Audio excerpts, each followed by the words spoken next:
Hi, I'm State Senator Laura Fine and congressional candidate in the 9th District. Stay tuned for Taped with Rabbi Doug. We're gonna see Rabbi Doug. We're gonna see Rabbi Doug. We're gonna see Rabbi Doug on your TV tonight. But Daddy, I want to watch Monday Night Football. Forget about Monday Night Football. There's no other thing we're going to watch on Monday but Rabbi Doug. Yeah, Rabbi Doug on TV tonight. We're gonna see Rabbi Doug. Oh, everybody talk about Shalom that. and welcome to Taped with Rabbi Doug. I am here with Laura Fine. Laura Fine is a Democrat from Glenview. She's one of Illinois' most effective lawmakers, passing over 190 laws in her 13 years as a state senator for Illinois and a former state representative. She began her career in public service after a devastating car accident left her family fighting a broken insurance system. If you've seen her recent television commercial, you'll see that she talks about that a little bit. A lifelong advocate for healthcare access, mental health services, and consumer protections, Laura's passed some of the toughest insurance reform laws in the country. She's running for Congress to continue that fight in the 9th District, standing up to special interests and delivering real results for Illinois families. And I want to welcome you to the show and say thank you for sitting down with me. Well, thank you for having me sit down. I have a lot of tough questions and a lot of just informational questions to find out a little more about you. Now, she's been in our show before at events and things like that, but this is the first time I've sat down with her, and I appreciate it very much. Now, your campaign for Congress is to replace Jan Schakowsky, who is retiring. Now, I had Jan Schakowsky on my show before she was in Congress. Oh, wow. So, yeah. You've been doing this for a while. I've been doing it for a long time, for well over 30 years. You know, she's in Congress. I had her on my show a number of times in Congress. Jan Schakowsky was someone who, when she first went into Congress, I thought was amazing. And then my views sort of changed along the way. So I want to start out with, if we may, what is it about Jan Schakowsky that might be things that you want to change that you're not comfortable with? Things that you say, you know, I could do this better, or I could change this in this way, or I could fight for this that she hasn't been fighting for, because she's done a lot of good things. And some things maybe in the recent past have passed by. What do you think about that? And what do you think your position is that could you could say, I can make things better if I was there in her place? So Jan is an icon. She has served our community now for, I believe, 28 years in Congress and then in the Illinois General Assembly before that. She is a fighter, she is energetic, and she's from the district. She's a homegirl. She's a homegirl, and we need a homegirl, in my opinion. What I would like to bring to Congress is the continuation of the legislation that I've been able to get done in Illinois and bring that to a federal level. And a lot of that has to do with healthcare and mental health care. I'm knocking on lots of doors these days, and when I ask people what is the issue that you're talking about the most with your family right now, it's healthcare access and affordability. And that's what I've been working on for 13 years now. I can tell you right now, I know right now, people with the new Illinois healthcare, which is taken over for the national healthcare.com and the Illinois Exchange, people's their monthly payments have risen about 60 to 70% from what they were last year, because of this non-continuing of the same subsidies. How does your view of helping healthcare fit in that, and what about a more broad healthcare program for the United States and for citizens? Absolutely. So Illinois has some of the strongest consumer protection laws in the country when it comes to healthcare. So if you can see what this is doing in Illinois, imagine what's going on in other states right now. I talked to a woman just last week who, for their family of four, since they're losing their subsidies, they're going to be paying $45,000 a year in order to get health care. People just can't afford it. Oh. It's unsustainable. And then what happens? People don't seek health care. They end up in the emergency room. Rural hospitals shut down because people aren't going to the hospital when they need those services until it's almost too late. And we need to do something about it. We can't wait any longer. But the solution isn't rip out what we have until we have a solution. It's keep what we have until we can make a solution that will make people's lives easier and better. And we need to look at a Medicare for All system. We have to look at a single payer system. There are opportunities out there, but we can't just take away what we have now by ripping away the subsidies without giving something in exchange. Mm-hmm. So there's a viral video going around right now, people saying, if you have to go to the emergency room, don't give your insurance card. Don't give your insurance card, because if you give your insurance card, they are going to bill to the wazoo. And if your insurance refuses to pay it, it's going to be on you. Rather go in like you are a poor person with no insurance. They'll bill you the minimum, and then later you give them your insurance and the bill's already there. Do you think something like that is a truism? When your insurance comes in, are they billing you the highest possible and throwing in as many things as they can because they think they can bill the insurance companies, which of course raises our insurance rates? You know, I've not seen this video. I cannot attest that people are doing this. I can only share my personal experiences. And what we learned was after my husband's accident and the insurance tried to cancel our policy, we went to one of our providers and said, if we paid out of pocket right now, what would you charge us? And it was a different rate for if we had insurance versus if we didn't have insurance. Nonetheless, I don't think we could have afforded either of them. Of course. However, there are different rates for insurance versus non-insurance.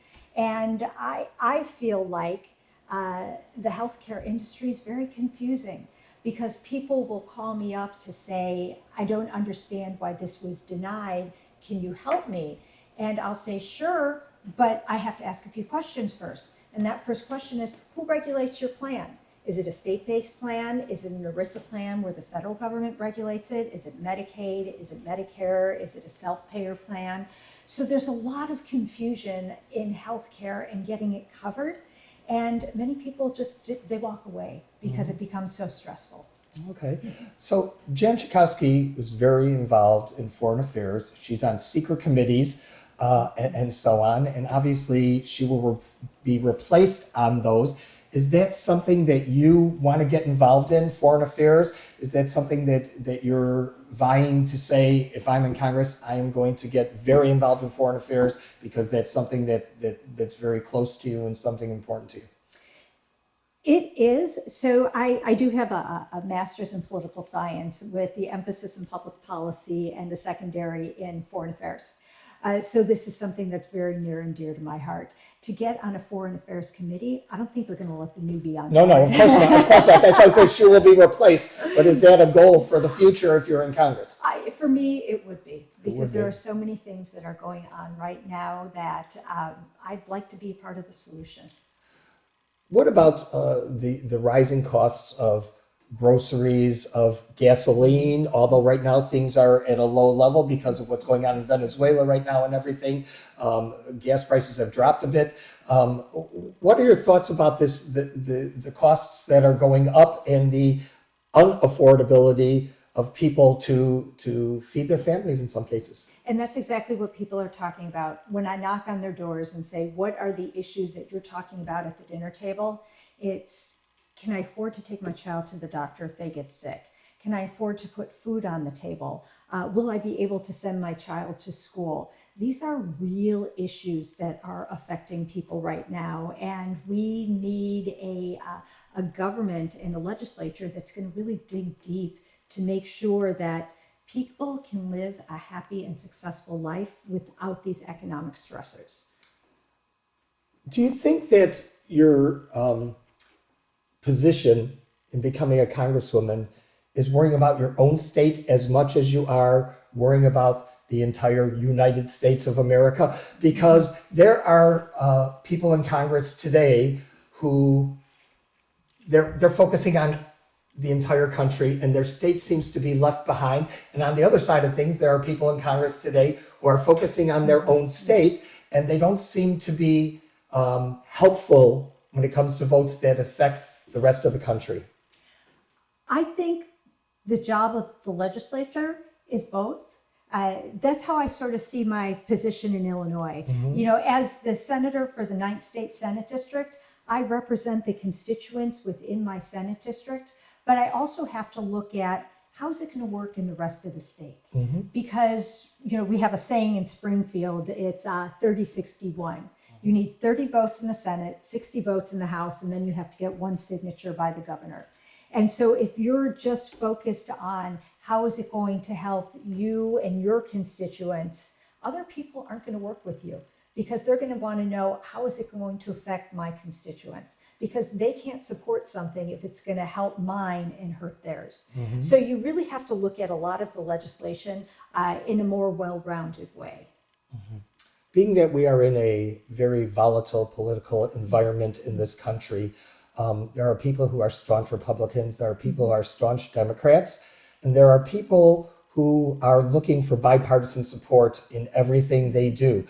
Do you think that, first of all, my question, do you have a very good relationship with Governor Pritzker, being a Democrat? And maybe if you weren't a Democrat, would you still have a good relationship with Governor Pritzker? And how do you feel about the separation that there is today that there might not have been 20 years ago? I think when it comes to politics and elected officials, what we have to remember is everybody's human and everybody has a family and everybody has friends and everybody comes from somewhere. And when you take the time to get to know people, not only on your side of the aisle, but across the aisle, that's how you get things done. My really good example is I chair the Mental Health Committee in the State Senate. And the Republican spokesperson, who's from obviously the minority party, the Republican Party, is somebody who's completely opposite of me on the political spectrum. But we have gotten more done in the state of Illinois for mental health than most states have around the country. And the reason is I respect her. I know what her moral values are. She respects me. She understands my moral values. And we figure out where can we work together and what can we get done. And we've been able to accomplish that. So that gives me great hope for the future. We're in a very difficult spot right now, especially federally, but that doesn't mean we can't change. Okay. There are a lot of people vying for this 9th district congressional seat. What makes Laura Fine a better candidate than those people? And what is it about some of those other candidates, and you don't have to name them certainly, that you feel that it would be not the right choice to elect them and put them in office? I'm a doer. I'm not just a talker. You have some people who stand on a soapbox and yell, and you have other people who get the work done. I'm definitely the worker who gets the job done for the people in my district, but don't take my word for it. There was just a nonpartisan study that came out from Vanderbilt University. Didn't even know they were doing the study. I was named the 2nd most effective senator in the state of Illinois. Number 1 was our Senate president. So, you know, he shouldn't count because of course he's going to be the most effective. But I think that shows the quality of the work that I've been able to achieve. I've also been called the Legislator of the Year by environmental groups, by disability organizations, by healthcare groups. So I feel like I am the candidate in the race who not only has a record of accomplishments, but I have the proof to see what I've been able to do and how it's been able to improve people's lives. You know, passing 190 laws in the state of Illinois is not an easy task. Like I said, it's 30-61. How do we make sure that we get enough support for those ideas to get the job done? I just haven't seen any of my opponents with that kind of a track record. And some people weren't in major politics before who are running also, which is another item that can be talked about. Let me ask you this: who's your political idol? Who do you look to and say, if I could accomplish what he or she accomplished, when they were in office, and it doesn't have to be in this position particularly, who would you look up to and say, I'd like to have their reputation, or I'd like to be able to accomplish what they accomplished, because even they're not trying to accomplish the exact same things I was. They were so successful and popular because of that success. Oh gosh, there are so many examples out there, but I'm gonna change my answer a little bit, and I'm not gonna look for the elected political figure. I'm going to talk about the person who's influenced my politics the And that's most. perfectly equal. And I would say that that's my grandmother. Really? She was a force, but she was a quiet force. She was the kindest person you ever met, but she never backed down.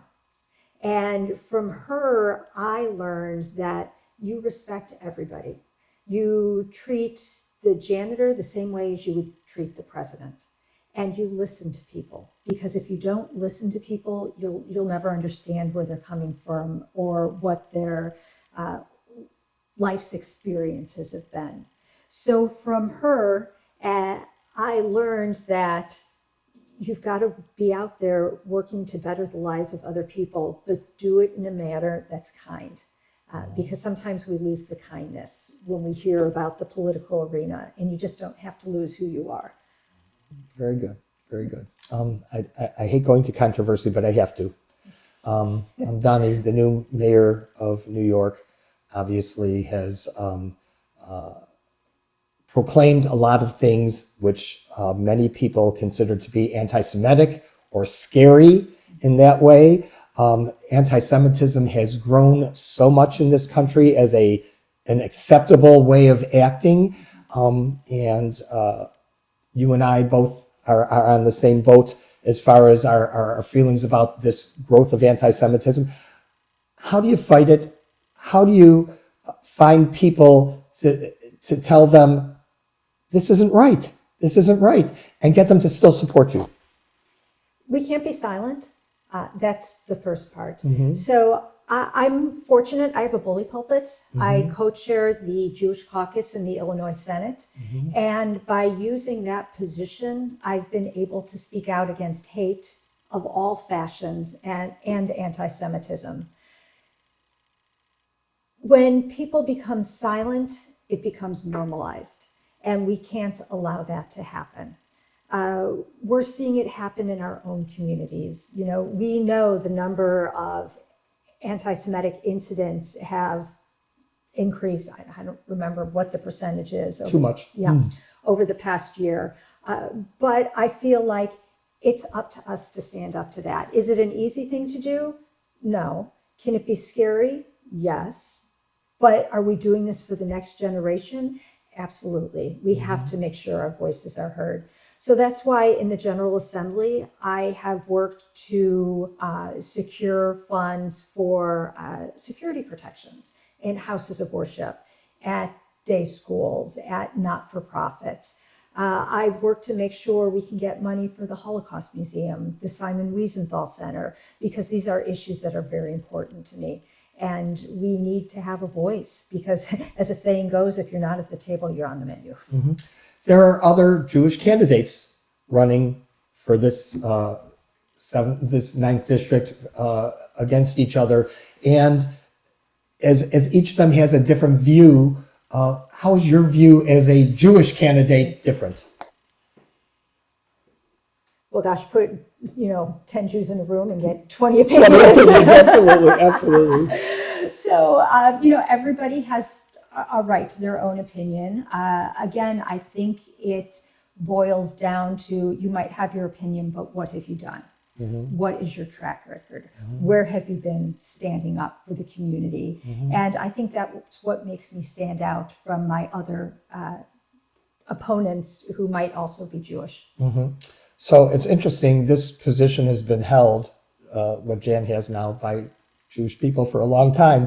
It's been in this constituency, each one a little bit different, but successful in their run in Congress. So I want to get to know Laura Fine a little bit. You're married with 2 children? Married with 2 adult children. And where did you go to school? Okay. How did you, what did you do before politics? And how did you decide to get involved in politics in the state to begin with? Oh, all good questions. So I am a hometown girl. Let's see, born in the city. I think my parents moved to Glenview when I was 3 or 4 years old. My mom is still in the same house I grew up in. I Beautiful. still live in Glenview, live about 5 minutes away from my mom. My kids went to the same high school that I went to. College, Indiana University, telecommunications major, French minor. Graduate school, Northeastern Illinois University. I graduated from there too. No wonder you're so smart. They get a gem in the city. My wife too. Oh, you're kidding. Yeah. Did you guys meet there? No, we did not. Okay. She's a little younger than me. Okay, good. But again, a gem in the middle of the city. I love Northeastern. I had a wonderful experience there and ended up teaching there for about 14 years after I finished my program. So I think politics, policy, the Constitution has always been a part of me because I taught in the political science department there. Prior to that, I worked in the media. First job in Wausau, Wisconsin, I was telling you I was a one-man band, produced a 6 and 10 o'clock newscast, moved to warm and balmy Duluth, Minnesota. And I was a morning anchor there and reported in the afternoon. And then came back to Chicago and worked at the Home Shopping Network had a network affiliate, and we had to do all the local programming for them. So did that. Then I worked as a writer at WBB on radio before I started teaching. So I have a very... With Regine? Was Regine there at the time? Oh, my father was Regine's teacher. I'm close with her. Oh, you're Yeah, kidding. yeah. So quick story about Regine. Sure. She also has a Jeremy. My oldest is a Jeremy. Yes, I know Jeremy very well. So when I had my baby Jeremy, Regine gave me her son's clothing that said Jeremy on it, so that we could share it with him. Oh, so cute, so cute. She's a great woman, and she's been on our show too. Fabulous. This is all very cool. So I got my start in radio. I started in high school radio. I went into college radio. I was in Northeastern. I was in radio also. And then I got involved on the Loop with Steve Gary-Meyer. I was the weekly guest on their show. And then the rest of the famous people like Jonathan Brandmeier and Kevin Matthews and all of them, got involved with all of them and continued being close with Steve Gary-Meyer. And then got into TV just about the year I got married, and I've been on television ever since. So I see how those things progress. And is your career in media something that helps you look at the world? Because when you're producing a news show and you are involved in news and events every day and presenting them in a non-biased way, which you were in charge of, and being an anchor, is that something that helps you when you get up and speak in front of people? Because you're very polished and you speak very well, and sometimes there are politicians that don't speak very well, but they act very well. How do you learn to do that? Well, thank you. And I think standing up in front of a classroom teaches that as well, because you're always you're teaching in front of a group of people, and obviously it's a subject that's very near and dear to you, and you want them to enjoy it as well. But I think, even though it's a very varied kind of path that I took, it all kind of comes together, because when I was in the media, I really enjoyed the political reporting and the political coverage. That's why I went back to get the master's in political science and then ended up teaching. So it sort of all worked together. But I never saw myself as the person in elected office. I saw myself as the volunteer. And, things happen in life. Jan Schakowsky started as a volunteer also, so that's Absolutely. that's how she got into politics eventually. There are some people who, like from day one, say, I want to be in political office one day. That was not me. I really loved helping other people, but sometimes things happen in life and your course is changed. And, you know, as that point in my life was when my husband Michael had his accident. And I just learned things that needed to be changed in our healthcare system and wanted to take it on. And that's exactly what I did. And, you know, the proof is in the pudding, and you can see with my 190 bills that I passed, chances are there's a bill in there that's made your life better. I'm sure Michael has told you, but Michael and I met the first time when I was interviewing REO Speedwagon for my TV show when we were doing a fundraiser. And that's how he and I met, so we've known each other for a number of years also. So in closing, because we only have a couple of minutes left, I wanted to ask you to just address our audience who are watching today, because this will be seen all over the world besides here in the Chicago area on television. Why should people vote for Laura Fine to be Congresswoman here in Illinois for the United States of America? Ooh, an easy question to close with. Well, it goes back to many things that I've said before. I get the job done. I am, although my husband does not like me comparing myself to an animal, I'm a workhorse, I'm not a show horse. I really dig in there, I dig into the policy, and I try to figure out how can I make somebody's life better by using the tool of government to change the law. And the proof is in the pudding. I've been named one of the most effective legislators in Illinois. Individual groups have called me an effective legislator, and I don't back down. I have stood up to some of the most powerful special interests in Springfield, and people told me I couldn't get it done, but I won. And the reason I was determined to win was because it helped somebody else's life, and it made somebody else's life better. And I think that we are in a pivotal time in our nation's history, and people right now want somebody who they feel has their back and can get a job done to help improve their life, and that's the candidate that I am. Very nice, very nice.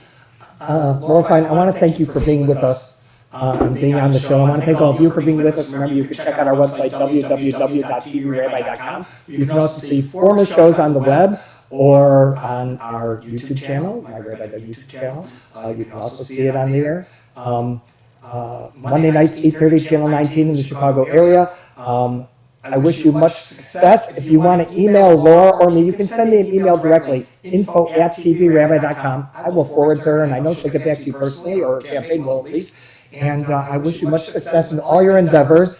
And I want to say, only 2 candidates have reached out to me to be on my TV show and be interviewed. If somebody else out there wants to say their piece, you can say your piece, but I wish you much success. This has been an honor and a pleasure. I want to thank you so much, and I want to thank all of you, and hope to see you next time right here on Tape with Rabbi Doug. Shalom, everyone. And I'm talking about Rabbi Doug. Talking about Rabbi Doug. Talking about Rabbi Doug on your TV show. Well, he's the rabbi for me. Anytime you need. You're gonna get married or you're gonna die. Gonna see Rabbi Doug. Gonna see Rabbi Doug. Gonna see Rabbi Doug. Gonna see Rabbi Doug on the TV tonight. This has been a Taped with Rabbi Doug production.